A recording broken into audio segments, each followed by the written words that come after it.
Big boss Malayalam season 7 തുടക്കത്തില് ഏറ്റവും അധികം വെറുപ്പിക്കുന്ന ഗെയിം കളിച്ച് ഇന്ന് ഓരോ ഡേ കഴിയുന്തോറും തന്റെ ഗ്രാഫ് ഉയർത്തി ഉയർത്തി പോയിക്കൊണ്ടിരിക്കുകയാണ് അനീഷ്.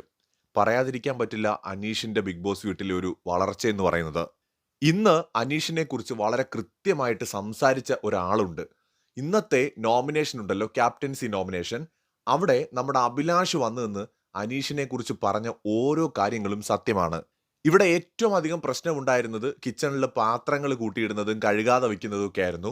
അനീഷ് ഈ വെസൽ ടീമിന്റെ ക്യാപ്റ്റൻ ആയതോട് കൂടിയിട്ട് ആ പ്രശ്നം പരിഹരിച്ചിരിക്കുകയാണ്. അനീഷിന്റെ രീതി അല്ലെങ്കിൽ ശൈലിയൊക്കെ കുറച്ച് കടുപ്പമേറിയതായിരിക്കും. പക്ഷെ അനീഷ് വന്നതിന് ശേഷം ആ മാറ്റം അവിടെ കാണാനുണ്ട് എന്നാണ് അവിടെ നമ്മുടെ നമ്മുടെ അഭിലാഷ് പറഞ്ഞത്. അതോടൊപ്പം തന്നെ നെവിൻ പറഞ്ഞൊരു പോയിന്റും കൂടിയുണ്ട്. ഇവിടെ ബിഗ് ബോസ് വീട്ടിൽ ആദ്യത്തെ ആഴ്ചയിൽ ക്യാപ്റ്റനായ ആളാണ് അനീഷ്. ഇപ്പോഴും അനീഷാണ് ബിഗ് ബോസ് വീട്ടിലെ ക്യാപ്റ്റൻ എന്നാണ് പറഞ്ഞത്.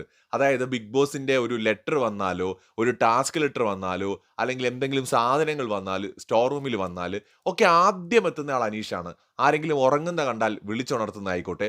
അതായത് ബിഗ് ബോസ് വീട്ടിൽ തുടക്കം മുതൽ ദാ ഇപ്പോൾ വരെ അനീഷ് തന്നെയാണ് ക്യാപ്റ്റൻ. വേറെ പലരും വന്നു പോയിട്ടുണ്ടാവാം. അനീഷിന്റെ അവിടുത്തെ റോളിൽ കാര്യമായ മാറ്റമൊന്നും വന്നിട്ടില്ല. ആര് ക്യാപ്റ്റൻ ആയാലും അനീഷ് കുറെ ഉത്തരവാദിത്തങ്ങൾ അവിടെ ചെയ്യുന്നുണ്ട്. അത് തുടർന്നുകൊണ്ടേയിരിക്കുകയാണ്. ഇനി വേറൊരു കാര്യം, അനീഷ് വഴക്കൊക്കെ ഇടുമ്പോൾ വളരെ കൺട്രോൾഡ് ആണ്. എന്ന് വെച്ചാൽ വാക്കുകൾ ഉപയോഗിക്കുമ്പോൾ മരക്കഴുത അല്ലെങ്കിൽ മണ്ടൻ അങ്ങനെയൊക്കെയുള്ള വാക്കുകൾ ഉപയോഗിക്കുമെങ്കിൽ കൂടി അനീഷ് വളരെയധികം കൺട്രോൾഡ് ആണ്. എന്ന് വെച്ചാൽ വായിൽ നിന്ന് തെറിയൊന്നും, ഭയങ്കരമായ തെറികളൊന്നും വരാറില്ല. അനീഷിന്റെ മാക്സിമം തെറി എന്ന് പറയുന്നത് ചെറ്റത്തരമാണ്. അതും ഷാനവാസിനെതിരെയൊക്കെയാണ് സാധാരണ അനീഷ് അത് ഉപയോഗിക്കാറുള്ളത്. അതിന് ബാക്കിയുള്ളവർക്കെതിരെയൊന്നും ഉപയോഗിക്കാറില്ല. സ്ത്രീകളോട് സംസാരിക്കുമ്പോൾ എപ്പോഴും ഒരു റെസ്പെക്ട് കാണിക്കാറുണ്ട്. ഏതെങ്കിലും ഘട്ടത്തിൽ അനീഷിന് ഇഷ്ടമല്ല എന്ന് തോന്നിക്കഴിഞ്ഞാൽ അനീഷ് അവിടെ നിന്നങ്ങ് പോവും. എന്ന് വെച്ചാൽ ആളുകൾക്ക് അക്സെപ്റ്റ് ചെയ്യാൻ പറ്റുന്ന ഒരു ഗെയിമാണ് അനീഷ് അവിടെ കളിച്ചുകൊണ്ടിരിക്കുന്നത്. വേറൊരു കാര്യം എല്ലാവരും ശ്രദ്ധിച്ചിട്ടുണ്ടാവും. അതായത് അനീഷ് ആയിരിക്കും മിക്കപ്പോഴും പല ടാസ്കുകളും വരുമ്പോൾ ജഡ്ജ് ആവുന്നത്. ബിഗ് ബോസ് വീട്ടിലെ അനീഷിന്റെ എതിരാളികൾക്ക് പോലും പൊതുവെ അറിയാം അനീഷ് കള്ളം പറയില്ല, സത്യസന്ധനാണ്, ചതിക്കില്ല, വിശ്വസിക്കാം, അനീഷിന് ഉത്തരവാദിത്തമുണ്ട്, അനീഷിന് വൃത്തിയുണ്ട്, അനീഷ് ഏത് ജോലിയും നിഷ്പക്ഷമായി ചെയ്യും.